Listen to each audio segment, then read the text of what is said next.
So can we start? Can we start? Okay.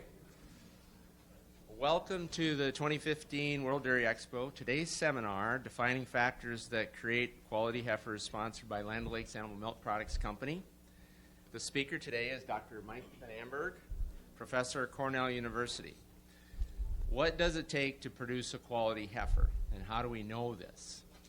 These are the questions Dr. Mike Van Amberg will address, focusing on factors related to calf inputs and management, expectations for performance, and the cost-benefit relationship from birth through weaning. Mike's research program focuses on understanding the nutrient requirements and development of the dairy calves and heifers. His work has evolved into describing and working to understand factors in neonatal life that establish lifetime productivity, functions, and outcomes. Mike currently works as a professor in the Department of Animal Science at Cornell University, where he teaches multiple courses in dairy management.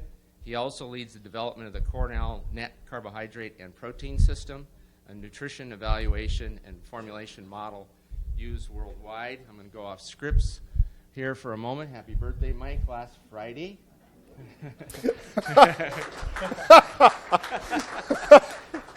The other thing is, in 1998, that's when I first met Mike, he challenged us, the industry, and asked this basic question, which is, why do we limit feed nutrition from milk to baby calves? Our industry hasn't been the same since. The industry has been progressing significantly towards feeding calves to their nutritional requirements. And I'm proud to say that I've been part of that, but mostly, thanks, Mike, for asking that question. That's the sign of a true scientist, to be able to answer or ask those hard questions, but more importantly, to continually to try to answer them. So with that, this seminar has been approved for continuing education credits from the American Registry of Professional Animal Scientists, the American Association of Veterinary State Boards, RACE program. Forms are available in the back if you are interested in the RACE credits. Please, everybody, mute your phones at this time. And so make sure they're all off, please. My pleasure to introduce Mike Van Amberg. Thanks, Larry. Okay. So I have after they asked me to do this and I said yes, I thought, you know what, there's no way I can do this in 40 minutes. So I have a lot of stuff here. I'm going to talk. If you guys have questions, please ask me as I go. If we don't get through it all, that's okay. That's what I tell everybody in my class, right? You too? Yeah, if you understand what I did, then we're much better off. So I got Carsey's on here. Jason Carsey's in our Pro Dairy group because we've been working together on this quality heifer idea. Defining a quality heifer is a really hard topic because you got to do systems thinking. How many people in the dairy industry are good systems thinkers?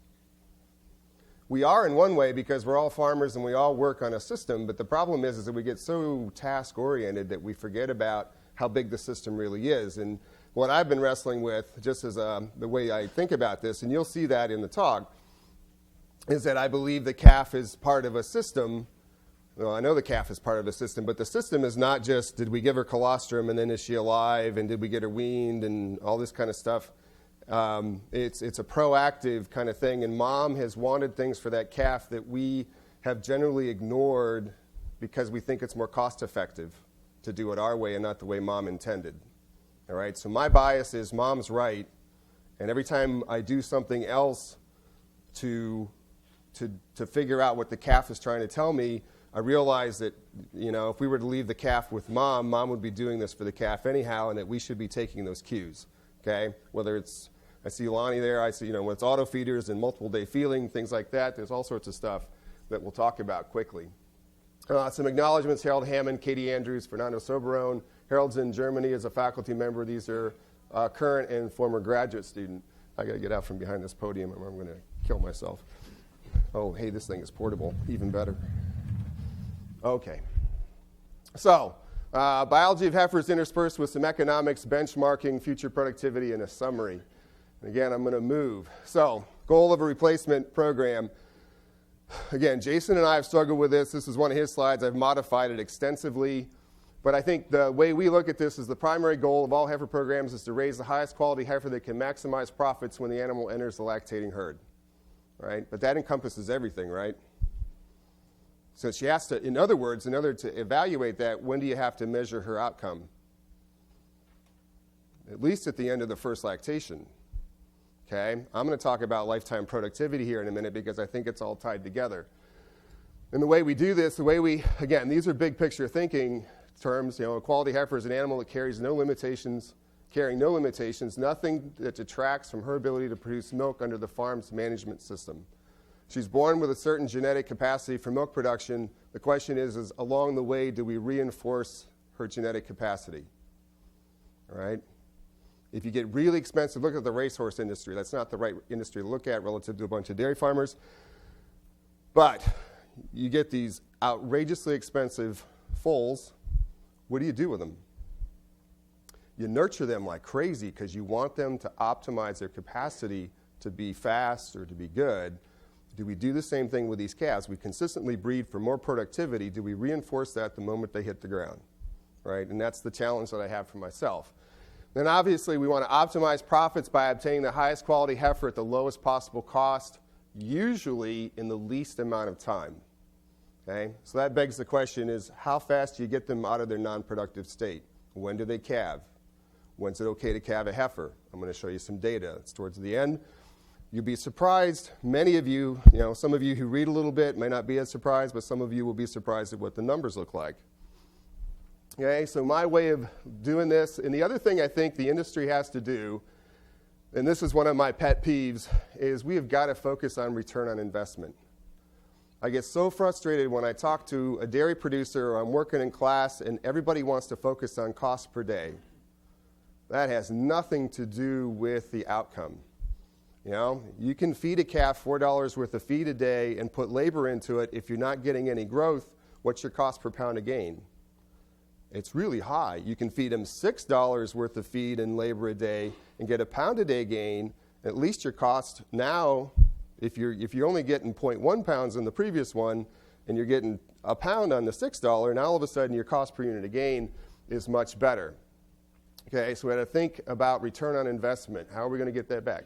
Minimize non-completion. One of the things that I also see us doing is if she dies, we don't include her in the cost of production.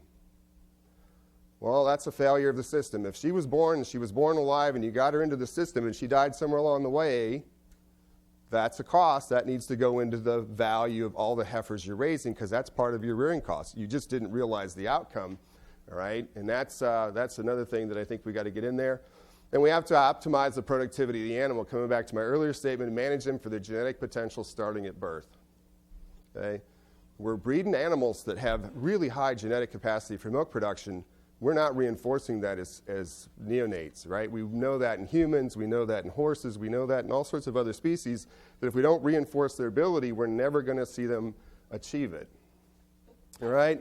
So key areas, I mixed up a few things here just to get through the slides or faster.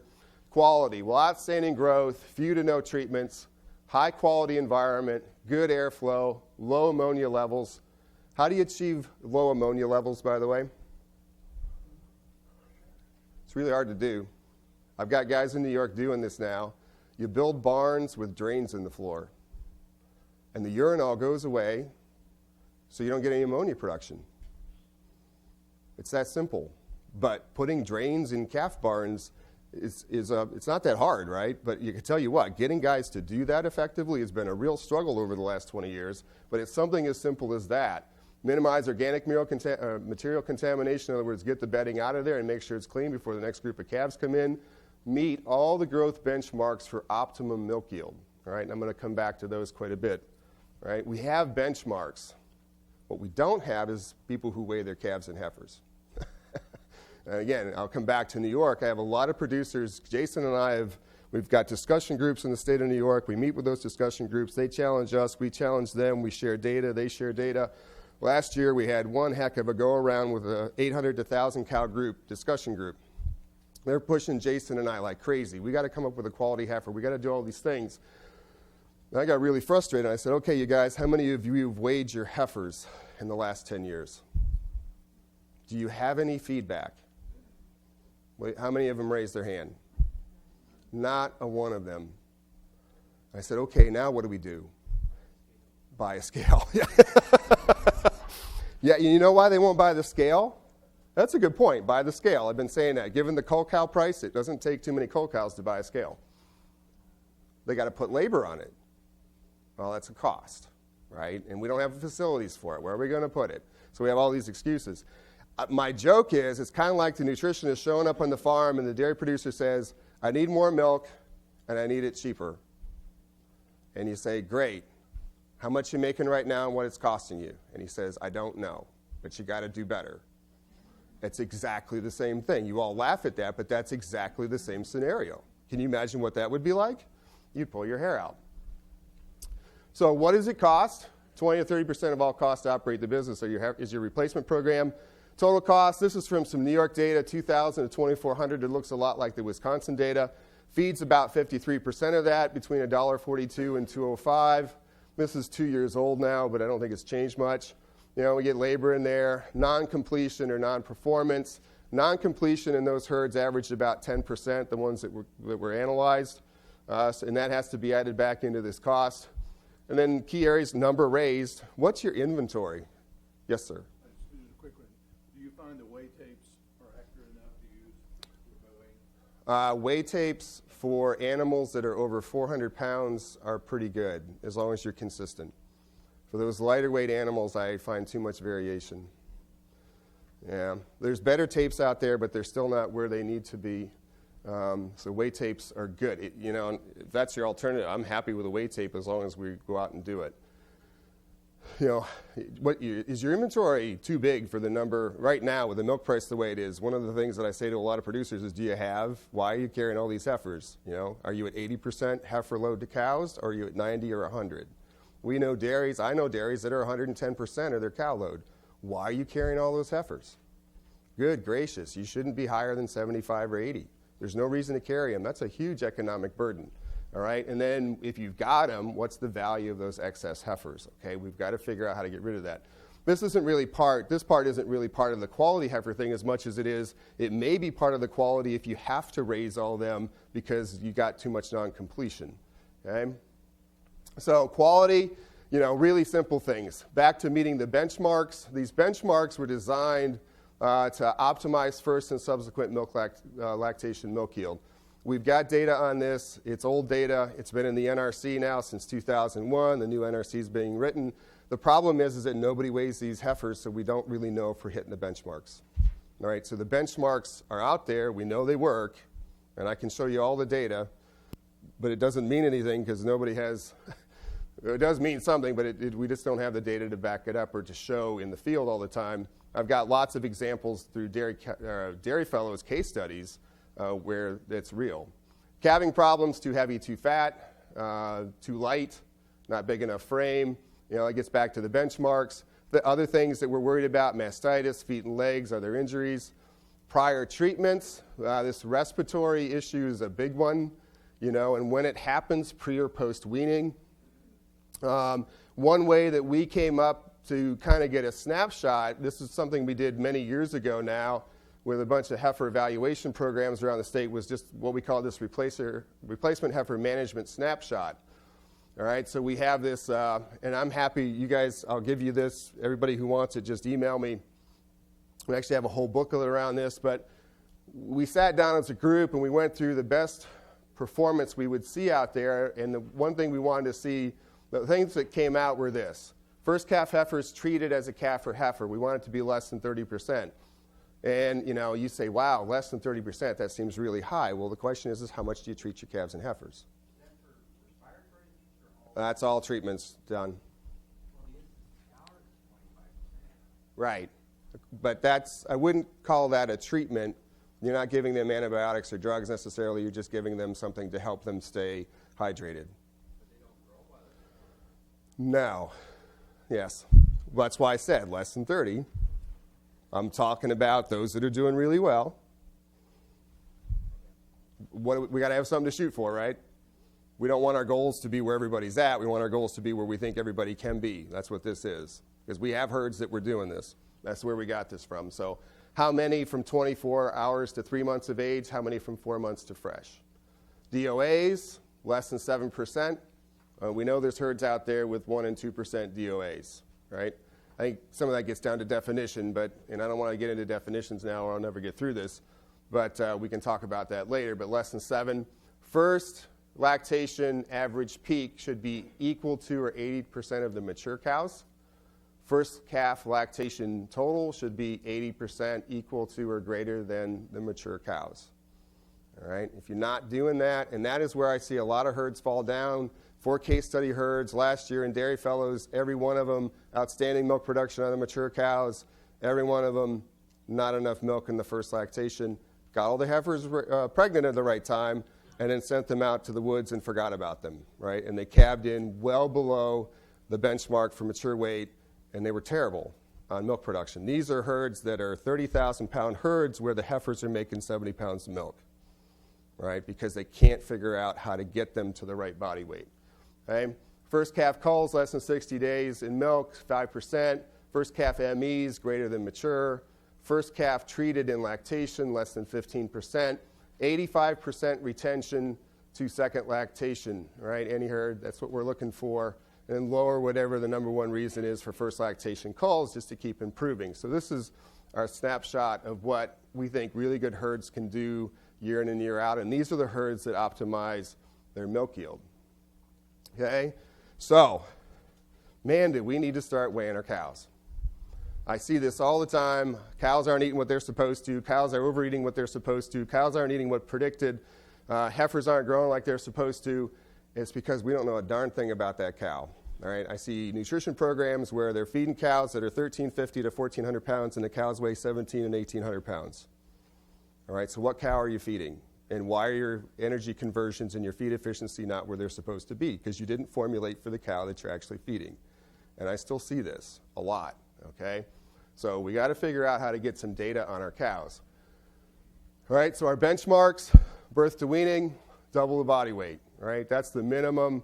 I'll say, I've got herds that are challenging me and say, okay, Mike, we're tripling our body weight. Is that good? And I'll say yes. All right, puberty happens at 45% of mature weight, so that's dictating when we're going to get pregnant.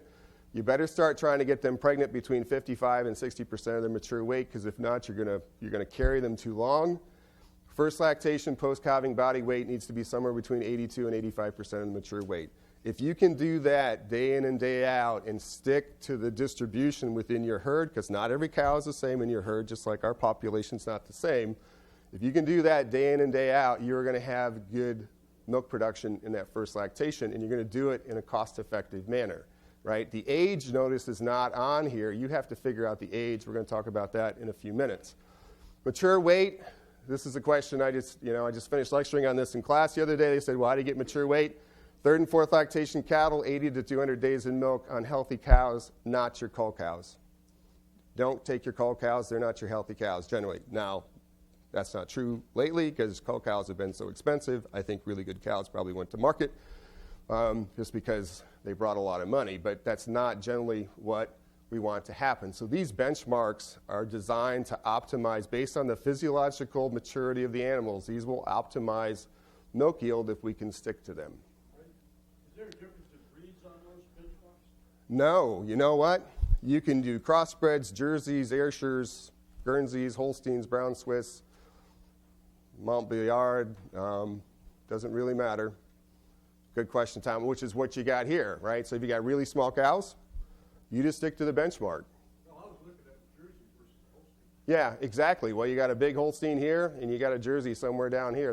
They're all going to follow the same thing. Puberty happens at the same percent of mature size for a Jersey as it does for Holstein. And I think that's the problem is physiologically, we all get caught up on age, right? Well, cows don't recognize age, They recognize hormonal response. We get to a certain percent of size and we hit puberty. Okay, shortly after they hit puberty, what should be happening? They should be, we wouldn't do that in humans, generally. My daughters, no way. Yeah, there's some stories here. Anyhow, I'll keep going. Yeah, there's a lot of stories there. But anyhow, they're all going to hit, they're all going to hit puberty about 42 to 45%. We want to start getting them pregnant about 55% of the mature weight. It really doesn't matter how big you are. We can scale that to your size, right? And so we follow that, which is why we can get really, really good Jersey herds that calve their animals when? 22 months. Oh, I got some that are at 18. How are they hitting 18? Big. They grow them like crazy as a milk-fed calf. They're tripling their birth weight, right? Those are the calves that are tripling their birth weight. 60 days. 70 days. Tripling their birth weight at 70 days. By 70 days, if you're tripling your birth weight, how far are you ahead on hitting puberty? Easily a month. So if you reinforce that, all of a sudden you hit puberty at a much earlier age. You get them pregnant. You can bring them in at 18 months. They're not that big, right? You don't have to go to that big mature size. You get them in earlier. All right, and that's when I hear people do these economics of calf and heifer systems and Jerseys versus Holsteins. I think the Jersey beats us there because the number of animals you need to maintain herd size is a lot less, and the ability to grow is a lot better because you can get them in a heck of a lot faster, and they never put that into calculation. So I want to do that. You talking about weight? Are you talking flesh or are you talking bone? I'm talking body weight at a body condition score of about 3.5. Right, so just post-calving body weight. So the question was, you're talking about flesh or bone? Both. At 82% of mature body weight, you want to be about a body condition score of 3.5. You don't want 4s, right? But I don't have that on here as a target. Okay? Now I'm going to play a little bit with the biology. So when does the process of creating a quality heifer start? Well, so I'm going to talk about a Harvard evolutionary biologist for a minute. Her name is Katie Hine. I wouldn't bring this up except she's got a really cool blog. And if you guys like milk and you want to think about milk differently, I would tell you to go look at her blog. It's called Mammals Suck Milk. Okay? She's really provocative, a little bit younger than I am, ball of fire. I got to know her because she is really passionately interested in this whole concept too, except she works on humans and primates. She's got fascinating data. And I watch that and I go, well, if a primate or a human works that way, then a calf has to work that way. But we invited her to a talk, and she got really excited. And she went back and she found somebody in the dairy industry, and they did this paper. And it's published. And this is the title of the paper: Holsteins favor heifers, not bulls. Biased milk production programmed during pregnancy as a function of fetal sex. And most of you won't see this because it was not published in a dairy journal. It was published in a much bigger biology journal. And what she was able to show, I'll just cut to the chase on this, is that if mom is carrying a heifer, she's going to make more milk. If she carries a bull, she makes less milk. Okay? They had 2.4 million lactations from 1.5 million cattle. First lactation cattle giving birth to heifers produced 980 pounds more milk over the first 2 lactations. About 500 pounds of milk per lactation for the first lactation. How's that? So right from the moment that animal's conceived, the cow knows she's got a heifer, and what is she doing for that heifer? She's reinforcing the idea that I want you to grow and I'm going to take care of you. So the concept here, though, is that mom has already got set in her system that she needs that heifer to be more anabolic, right? Growth is anabolism. Hang on to that. I'm going to play with that in a minute. So mom wants more for that heifer. She's working towards that from the moment they're conceived. Kind of a funny idea, right? So it starts right at conception. These guys actually picked up on that immediately, got a paper out and said, hey, you know what, there's a marginal return for that if you're using sex semen. Right? So that paper's out there in the Journal of Dairy Science. I see Kirsty over here going, uh-huh. All right, what does mom want for her calf? It's a funny slide, right? I saw a couple faces like, what does he have that up there for? First of all, I saw that and I went, wow, Okay, not because she's in a bikini, I was like, holy crap, how'd she get all those muscles? She obviously had to use some hormones, right? What does mom want for her calf? She actually wants the same thing, the idea of anabolism. She wants them to grow and be healthy. She wants them anabolic. The difference here is that these guys used what? What did Arnold use to get all that? He used some steroids. Okay, hang on. Did mom do it with or without the steroids? What do you think? she did them with? Right from the very first meal. All right? So let's talk about colostrum for a minute. Why do we feed colostrum?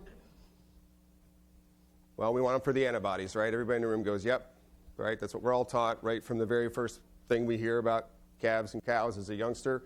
So we know it provides IGs, but it also contains a lot of nutrients and non-nutritive factors that support things like gut maturation. There's things like IGF-1 and hormones like insulin in there that actually are functional, right? They're functional. And I'll show you how functional they are in just a minute. So the way we look at this is colostrum's a tool of the mother to support offspring development at the beginning of extrauterine life. In other words, mom wants to send signals to the calf for you to be anabolic and grow better, and I'm going to teach you how to do it, right? Which is an interesting concept because we never talk about all this other stuff that's in colostrum. And this motivates me because it says, hey, you know what? It's back to the idea that mom's always right. Mom's doing things that we haven't paid attention to and we should start paying attention to. So, obviously this is colostrum. There's a lot of energy in that versus mature milk. There's a lot of IGs in there compared to mature milk. Lactoferrin. But look at the insulin. It's a lot of insulin. There's glucagon. Look at the prolactin levels. Very high. There's growth hormone. Here's a good one, IGF-1. IGF-1 is highly conserved. The IGF-1 in a cow works in you just like it does in a cow because IGF-1 is IGF-1 is IGF-1. Olympic athletes like to eat colostrum. Why is that? Because it's got all these hormones in it, and it's not a banned substance. Honest to God, there's papers written on that. All right, TGF-alpha, leptin, cortisol, estradiol.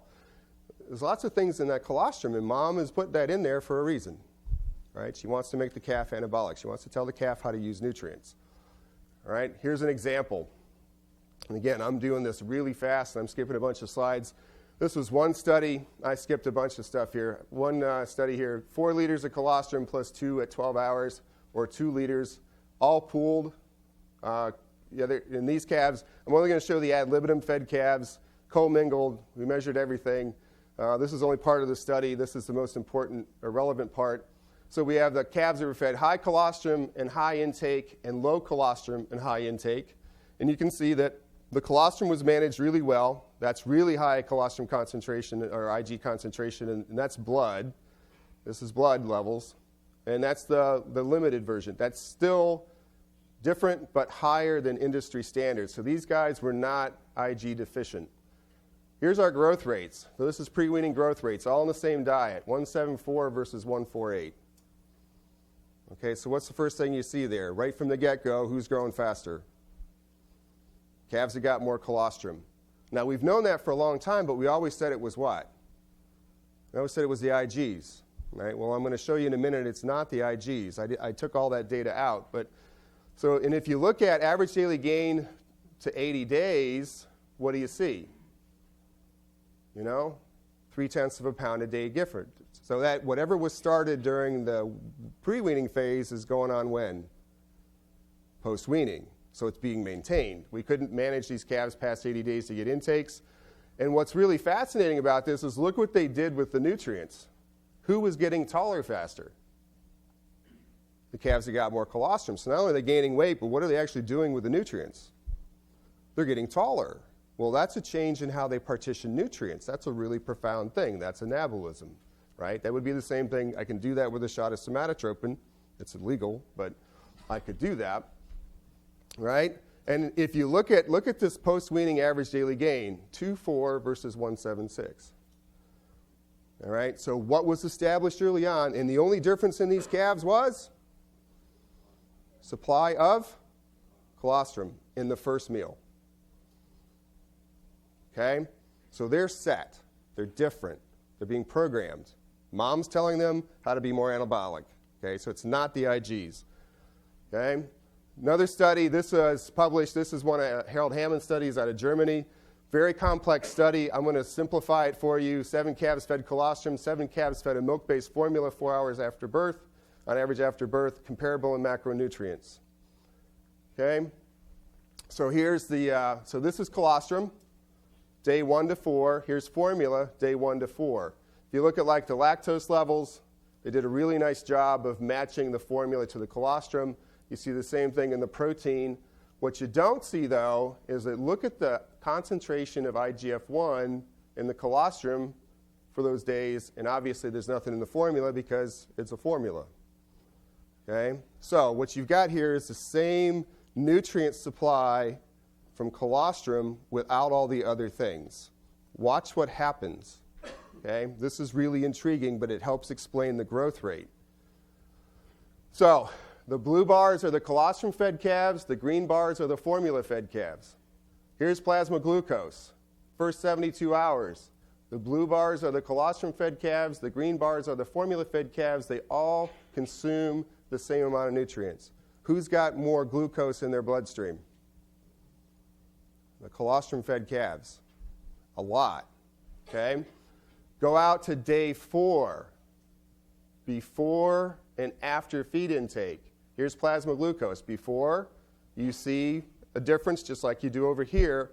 Look what happens 2 hours after you feed them with the glucose levels. You get significantly more glucose in the bloodstream of those calves that were fed the colostrum, even though it was the same amount of nutrients. How is that happening? It's happening through insulin and IGF-1 because they're telling the gut how to absorb that stuff because mom put it in there for a reason. Okay? She did it to help the calf absorb those nutrients and use them more effectively. And it's actually kind of interesting because here's the insulin levels of those calves. This is day 4, all right, which is another point. What does this imply to us about how long we should feed some type of colostrum to a calf, by the way? Not just once, not just twice, but it says that this system is operating for about 4 days. We've tested it. By day 5, we don't see this behavior anymore, but the first 4 days, we see this behavior. But look at this. Insulin levels before feeding, insulin levels after feeding. Right? There's a lot of insulin in the blood. There should be, right? Because we just ate a meal. Well, this is the glucose. Before feeding, after feeding. Not only is the insulin higher, but what else is higher? The glucose is higher. This is in the blood. So how many of you understand the relationship between insulin and glucose? What should be happening to the glucose? Should be going down. But where is it? It's high. Well, how does it get high? Because she's actually helping. There's actually transporters on the inside of the gut that are responding to the insulin and pushing the glucose into circulation at the same rate it's being disposed of. Because when that calf is born, it doesn't have normal transport mechanisms. It was a developmental system, still has all the old, the insulin-sensitive glucose transporters. Really interesting stuff, right? And we know all this now. We aren't making use of it, though, in the way we manage calf. All right, so this tells me what we're doing right now is we're running a study and we're trying to give colostrum extracts for 4 days, large amounts of it, to see if we can stimulate this and stimulate the growth like I showed you in the study from Fernando, okay? So it's not a 12-hour window anymore? No, the 12-hour window is only for what? The IGs. But all these other things, the IGF-1, the insulin, all this stuff, that activity is at least for 4 days, right? So those, which is what this tells us right here, that insulin receptor is actually responsive. Not only that the insulin's getting where? It's getting into circulation to tell that calf where to put what? Where to put the glucose, right? And those calves have more glycogen, they have lower urea protein levels, they have more amino acids for growth. All this stuff has been measured, right? Everything about anabolism. Mom is telling the calf how to be anabolic. Not only is she giving them the nutrients in those first 4 days, she's also doing what? Giving them the cues to tell her how to do it better, okay? Really fascinating stuff. It's got me really intrigued about this. So mom's trying to send information via her mammary secretions. Some of our management approaches have kind of short-circuited this information flow, right? And we now know that there's changes in feed efficiency and growth rate out there from no response to 40% among studies. So there's something going on with gut development, absorption, and things like that, okay, that stimulate all this. So the milk from the cows the first 3 days is not just, is it more than just milk, it's colostrum? Yeah, there's still, so the first 4 days, let's go back. So the question was, what comes out of mom for the first 4 days is not milk, right? So you see day 3 and 4 blended here, but you still have what? You still have a bunch of those hormones, okay? So what we consider saleable milk if she's clear of antibiotics, by day 4, it probably still has some of this stuff in there. Are these specific, like the mom, specific to the calf, or like if you're just combining all your, I mean, colostrum for sure, but combining your day 2, 3, 4 fresh milk and just combining like 3 different cows together and then feeding those calves, are they getting the same? Yes. Yeah. You don't have, it doesn't have to be mom. In 10 years, I may change my story because I know of some other information. But until then, I'll tell you that cows in general, all cows are doing this. Yeah. Okay. I'm not going to get enough time here, but we'll keep plowing. Okay. We already talked about the birth weight doubling. We'll just keep going. There are Jersey and Holstein herds out there that are tripling it between 60 and 70 days. So they'll challenge me and say, okay, Mike, what's the next trick? Right? I'm working on it. One of the things that we also have to do, I'm going to go through this real fast. Boy, folks, we got to start talking in the currency that the calf understands, and that's mcals of energy in grams of protein. There's a bunch of my colleagues in the room from other places, and I know they suffer from this. I am so tired of trying to answer the phone and somebody says, hey, Mike, you know what? I'm not doing too well with my calves. What's happening? Well, they're dying. I said, okay, great. What are they dying of? Well, they're starving to death. Okay. What are you feeding them? 2 bottles. I know, Don. It's just crazy. So there's a bottle. So we're going to give them 2 bottles. What is the nutrient content of that bottle? So we as an industry have to start talking in mcals and grams of protein if we're ever going to solve this problem. All right? Starvation is not a hard problem to solve prior to the event. Okay? Well, after 20 years, the phone rings, January, February. It's minus 30 degrees in the North Country, and the wind's blowing at 60 miles an hour, and they're mobilizing every little bit of tissue they got to stay warm, right? But we get talking about buckets and bottles don't hold nutrients. They hold nutrients, but they don't really define the nutrient content. So what I've given you guys here, again, I'm happy to pass this around. Here's the nutrient content of a 2020, a 2820, and mom's milk. This is Holstein. And you can see that, not much difference between the 2020 and the 2820. You just got to feed them more. Mom's milk's got a little bit more energy in it because she's got a little bit more fat, right? So, and you see here immediately that 2020 that we've had as an industry standard is not what mom's milk has been, right? So it's no surprise that 2020 never does as well as mom. And I still hear this, gosh, Mike, I went to this waste milk stuff and, calves are doing really well. Well, yeah, I know. Because it's got more nutrients, right? That's the way it's supposed to be. So, but calves are comfortable. Where are calves comfortable? Calves are comfortable up here. You guys have seen this chart before, right? We usually apply it to cows, but we can apply it to calves, all right? There's our thermal neutral zone. We did a study last year looking at farms with mechanical ventilation, natural ventilation, and hutches. And we looked at how much they fed. We looked at their pounds of grain per day. We looked at average daily gain. You can see here 2 pounds, 1.8, 0.67. Feed costs per animal per day, right? Feed efficiencies. Well, look at the cost per pound of gain. Farm A with group housing, mechanical ventilation, $1.70. Barn with natural ventilation, $2. The hutches, almost $4. All right? Why is the hutch looking so bad? There's the mechanical ventilated barn. There's the naturally ventilated barn. There's the hutch. The hutch has jacked up. No, just the back end was jacked up because it's got to let some air through, right? All right. So, what does this say about your calf program? Right? Because the other problem with this farm is that what were they doing for their milk replacer intake? They had the lowest. Not only did they have the lowest amount, the calves ate a little bit more grain, but that didn't provide a whole lot of growth, and they had a tremendous amount of heat stress, so it was very expensive. That outcome was very expensive. This is all part of making a quality heifer. Okay? And when we don't look at this stuff, again, we don't monitor this, but when we start monitoring, you kind of go, oh man, that calf in that hutch can cost me a heck of a lot of money, and we don't tend to think about that. Okay? So we need to start thinking about these kinds of things if we want to make a heifer that's going to be productive when they get older. Will the jackets over In the cold, not in the hot, not in the heat. In the cold, the jackets are worth between 5 and 10 degrees, depending upon the quality of the jacket and whether you wash it and it's insulated or just a piece of canvas. Okay. Larry, when am I supposed to be done? I don't remember when we started. 10 minutes. Okay, I'm going to go faster.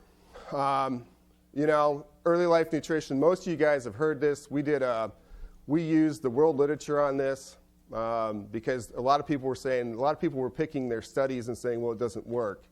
Well, I said, you know what? Let's put it all on the table. These are all the studies out there where they've proactively looked at early life nutrition and management and milk yield. Okay? So for most of you in here, you don't have to be a statistician or anything else. When you look down through, I don't know what's on here, 13 studies, 3, 6, 9, 12, 13. There's 13 studies. There's none that go negative, and there's only 2 at 0. And the 2 that are at 0 because they didn't have differences in growth rate by weaning. Okay? So if you have a real difference in growth rate prior to weaning, you should be able to detect what? A milk yield response. Okay? And anywhere from 1,000 pounds to 3,000 pounds. All right? And I can tell you, if you give this to a geneticist, they about fall out of their chair because they're like, where did this come from? And then we analyze this, and with our own herd, there was no genetic relationship. Right? So we asked the yes or no question. If you feed from all that data, doing a statistical analysis called a meta-analysis, if you do it, what's the answer? Well, yes, you get more milk, 435 pounds. There's your range. Highly significant. Z-value of 3.7, p-value of 0.001. Odds ratio. This is the best part of it. You're 2 times more likely to get more milk out of your calf if you feed them better as a calf when they're a cow. Okay? Not a big surprise, but an odds ratio of 2 is pretty good. Okay? We then added the outcome of average daily gain, right? Because you can put in a continuous variable. So we added a continuous variable of average daily gain into it, and this is what we got. It said for every pound of average daily gain prior to weaning, you get 1,500 pounds of milk. Is that a lot? That's a lot, right? And the way we use that is this. It's very simple. The math is very simple. If we feed our 2020 at basically 1.25 pounds of a 2020 under no stress conditions should get you at best 0.4 pounds per day gain. If you feed 2.2 pounds of a 2820, you should get at least 1.6 pounds a day. Your difference is 1.2 pounds a day, so you should expect those heifers to make at least 1,800 pounds more milk. Is that a lot? That's a lot. So early life nutrition is pretty important. This is using the world literature. Okay?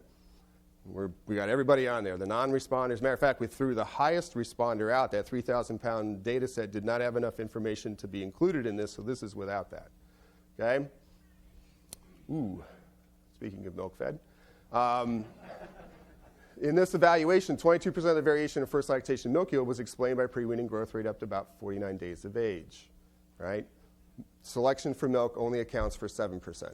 So selection for the primary trait only counts for about 1/3 of the variation as feeding calves. Okay? So, very powerful stuff. We tested it genetically. Genetic selection yields about 200 pounds of milk. Genomics has changed that. Okay, genomics has changed that, but if you go back historically, this is where we were.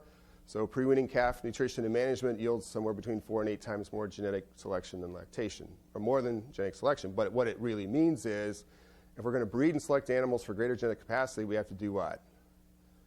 We have to treat them like that. Okay, and we just don't do that. That's been our failing as an industry. We want to do it low cost, low cost, low cost. That's probably one of the areas, just like the transition cow, where maybe being the lowest cost doesn't lead to the best possible outcome. Right? I'm going to skip this because I kind of laid that out already. There are detractors from our own herd. The mean response in our data was 850 pounds for every pound of average daily gain. Don, our SOP said if you got a respiratory outcome, we have to give you antibiotics. Those calves still made more milk, 623 pounds per pound of average daily gain. But if we didn't treat you, we got 1,400 pounds. Right? So the calf that didn't have respiratory, that felt good, that kept eating, made more milk. The calf that didn't feel good and went off feed because it didn't feel good, didn't make as much milk. They're really sensitive to this intake thing. So back to the quality heifer. You want an environment that minimizes respiratory and your treatments, okay? Because that's going to detract from milk production when you get to be an adult. How early should you calve heifers to optimize lifetime profitability? This has been an age-old, this was my PhD question in 1988, right? We still haven't really answered this, but I think the data that's coming is pretty intriguing. So here's a herd. This is just a dairy comp file.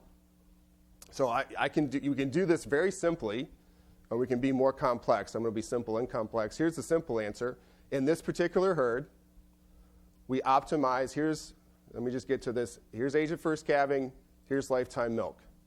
In this particular herd, lifetime milk was optimized at 22 months at 70,000 pounds of milk. But look what happens after that. It really falls off. Okay? Now, I don't think all herds are as dramatic as this herd, but we were in this herd to solve a bunch of problems. But it's not unreal. And that's the point I want to make. You can all go into your herd and you can learn how to do this with all of your software or get DHI to help you do this. I'm not advocating that this herd needs to move their age of first calving, but what it does do is at least says, what is it about these animals in this herd calving at 22 months allows them to do that? Okay? So when we look at a larger population, some work I did with Bob Everett years ago, 2.5 million first lactations, 900 and some odd herds from the Northeast and California, looked within herd. Within herd, we accounted for management, environment, and genetic differences. Okay? We didn't pool all the data. We actually made all herds their own control and looked at it within herd. What we did then is we basically assigned them to these age at first calving months. The mean was 25, and we were doing residual analysis. And this is what all that data, the range on average was 23 at the time to 30 months. And when you do that, so here's productive days. So this is the 25.6 months. They're at the zero line, right? And this is over 8 years. And what do you see? Here's the animals calving at 23 months on productive days. Here's the animals calving at 30 months on productive days. Do the 30-month heifers ever catch the earlier calving heifers? And the answer is no. They never even come close, right? So the first thing we see here is you want the most productive days. When do we want to calve them? Early, right? And we all know this. Those of you in here who are getting gray or losing your hair like I am, you can work like crazy, but do you work as efficiently now as you did when you were 25? And since I work with 25-year-olds, I will tell you that the answer to that is no. All right? But can I work longer than they do? What I've learned is yes, I'm much more durable. Okay? I'm not as distracted by women and beer either. I'm talking about the males. But the bottom line is that these guys that calve in young, we know this, younger animals are always more productive and they never catch up, right? So when you look at total milk production, difference from the mean, they never catch up, okay? So what do we need to do to optimize milk production? And calve them young, right? The question is how young? Well, that's still, we haven't answered that. Here's some data from Wisconsin. We're getting towards the end, folks. Larry, I'm just about done. What the Wisconsin folks did, this is a fun paper. They stratified it by level of production and they implied level of management with the production. So they got 3X herds, high milk production or high management, 3X herds with moderate milk production, 2X herds with moderate milk production, and then 2X with what they call low level of input. And I don't want to disparage, that's not to be disparaging, it's just how they looked at the cattle, right? And so here's the total days at exit by age of first calving, 2 or 3X. So if you calved at, here's calving at 20 months, you're exiting somewhere between 1650 and 1750. If you're calving at 30 months, you're exiting between 1850 and 1950. So if you just look at it like this, what do you want to be? You want to be older, right? But this is really misleading. And unfortunately, we tend to want to look at data like this and not look at the rest of the story. Well, look at days milked. This is more important because this is productive days. Who's got the most productive days? And when? Well, they're down at 20 months for those really high-performance herds. Right? They're 20 months. Right? Is there a lot of animals down there? No, but the lines are pretty consistent. There's a little noise right here at 21, but if you just drew those straight, they're basically the same thing. I don't know what that noise is right there, but that's basically those lines. Same thing. It says the younger animals are doing what? Calving younger leads to more productive animals. Okay?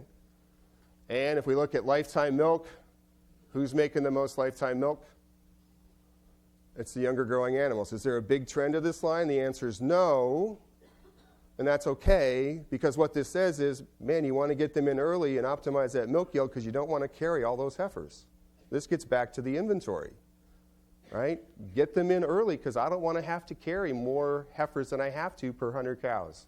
I want to carry 70 or 75 heifers per 100 cows, not 85 or 90, okay? Because that's where I'm losing my money and I got the wrong animal, okay? So one more, 2 slides, 3 slides, I'm done.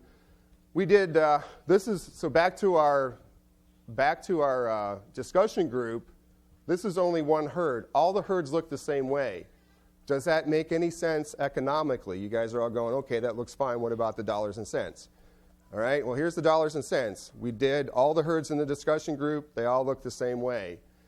So these are as real costs as we could get. This was the range in age of first calving in one of the discussion group herds, so you can tell that they weren't always managing their age of first calving as tightly. This is where they calved, on average, the most heifers. Here's their cost to first lactation. Here's their break-even milk production. There's their actual milk. There's their cost of the first lactation. There's their milk revenue. There's their profitability. Who broke even? Well, it's the youngest ones, because it's a function of time. Okay, so sometimes we have to say, all right, maybe I'm going to sacrifice a few hundred pounds of milk to calve them in a little bit early, but I'm saving $3 a day on raising costs, right? So it's the systems approach to heifer raising, not the dollars per day. We got to look at the system. What's my return on investment, right? Return on investment says younger is better, from here down, right? Killing ourselves here. So, summary. The cow wants to communicate to the offspring. That starts in utero. She continues with colostrum and milk and wants to ensure the calf is always in an anabolic state. She wants to maximize lean tissue gain. That's just what she wants for her calf. She wants the frame growth.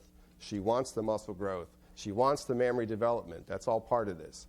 We know that enhanced lean growth during the neonatal period has long-lasting implications for milk yield, and that the effect of nurture is up to 7 times greater than the effect of nature. So we need to make sure that we reinforce genetic capacity with the management nutrition that allows it to happen, and that we now know that productive days in milk is greater for heifers with lower age at first calving, and there's an economic analysis that says that's more advantageous.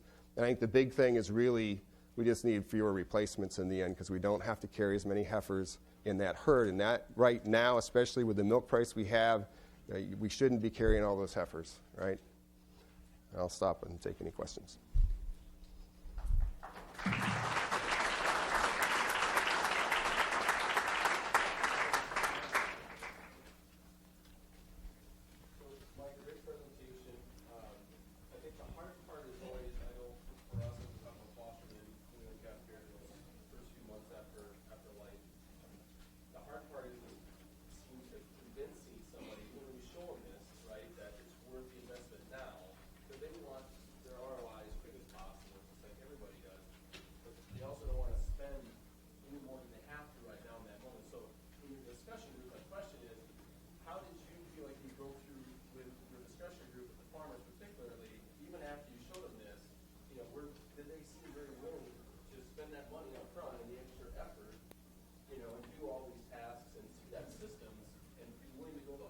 Yeah. That's the struggle, right? We're all human, and it's just like teenagers. You can tell them every day what they should be doing, and that it's going to benefit them later on in life. Do your homework, go to school, study hard, but they don't always see it that way at that moment. They're thinking, well, I'm in the moment right now. I want to do this with my life right now. And I think that's a struggle. I wonder how you maybe accomplish that or help accomplish talking about that discussion. Yeah, so the question is how do you get people to, so I think the real struggle is once you show them, right, I can show them all this stuff, do they actually act on it? Right? How do you get them to act on it? It's 2 years, it's 3 years, it's lifetime milk production. But I think what we have to do is we have to start putting it on these terms. When we showed them this, what do you think they did? Okay, right? Well, but this drives reaction, right? Because if you got somebody who's really good at business, and they see what the margin isn't, by not getting their heifer program. Here in this particular case, this farm had a distribution like this, right? And what we're trying to do with him is get the distribution like this, right? And his profitability is going to go way up just by doing that, right? Quit holding on to these guys, all right? So every herd's a little bit different in that regard. For those that, how do we do the early life thing? Get them to put more milk in a thing. It's hard. It's still hard. So do you feel like it would be able to follow up with your discussion group and see how many of them have acted and changed based on where they fell within? Yeah, and there's a give and take. But again, back to the challenge, they'll challenge us. They don't have any data. They have not monitored anything. So they keep saying, we want better, we want better, we want better. And I says, okay, tell me what your outcome is. Looks like the most profitable are the first four. I mean, that's because you said it. It looks like am I looking at this wrong? The 24.8 AFC is the In this herd. In this herd at the moment. Well, actually not. It was the 20 month. 20 months is where they were actually profitable. but yet it was 4,000 pounds less milk. Exactly. That's the question. What's the raising cost versus the return on investment? And I will tell you that if they actually monitored the heifers, I think they can move all these guys this way and they won't lose this milk.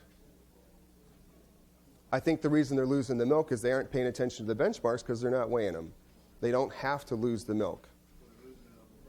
They're losing it because they aren't achieving the right body weight at calving. If they did, you wouldn't see that disparity. Exactly. That's why the monitoring is so important. Hold on a minute. No, go ahead. Yeah. So, you're talking a lot about mom knows what's best for her, and I totally agree because mom's always right, I guess. So, to get her to that early age of calving, how do you see it? What do you think would be the optimum age of weaning? Because we're always weaning them as early as possible. But is that really the best thing to do, to wean them off the milk as early as possible? Because that's not what mom would do. Yeah, so that's a really good question. I think there's herds out there that are letting them stay on milk longer. The biology that I'm aware of, again, I'll have to go back to my biology. The biology that I'm aware of says you want to grow them as fast as you possibly can for about 50 days. And there's a whole lot of biology I could get into about cells and mammary and muscle and all that kind of stuff. 50 days, you want to go as fast as you possibly can. There's data from the beef industry that says maybe 120 to 130, but that's really not sustainable. And when I look at the break point on that and financially, if we can do that really well, if we can get as fast a gain as we can in those first 50 days basically, and then work on a weaning strategy, I think we're going to be okay. Yeah, roughly 8 weeks, just like we do now, except that you don't want to, once you get them up there, you want to keep them up there until you get to 50 days, and then we got to have a strategy to get them off. Yeah, you want to go like crazy, though. Then the weaning process, you have to be more systematic about it. If you're using an auto feeder, that's pretty easy. You can just build that right in. If you're doing it by hand, you need a better SOP, usually. Maybe. Yeah.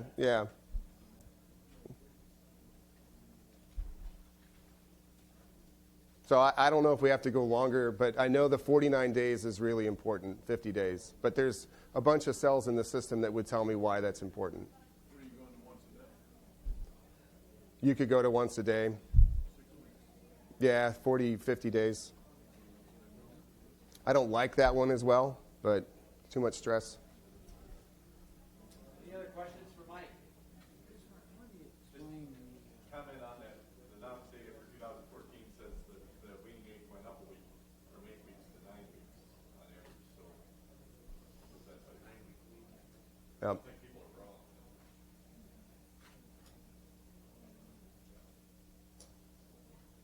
Are you advocating sorting our milk out into colostrum like milk, and trash milk? Yeah, so fresh cows should probably be sorted out. Fresh cows, the first 3 days worth of milk should probably be separate and only for those first 3 day calves. And then waste milk, or if you're going to feed waste milk or whatever else you're going to feed, that would be for those calves after that. You're going to have first day milk, and then Yeah, so first colostrum is first colostrum. and then more.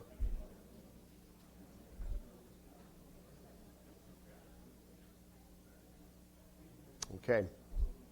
So, right, thank John, you, you were Mike. going to ask a question. Please fill out your evaluations forms to have the cow. T-shirts for everybody. What's that? How do you explain the cow's bias to have? They made more milk.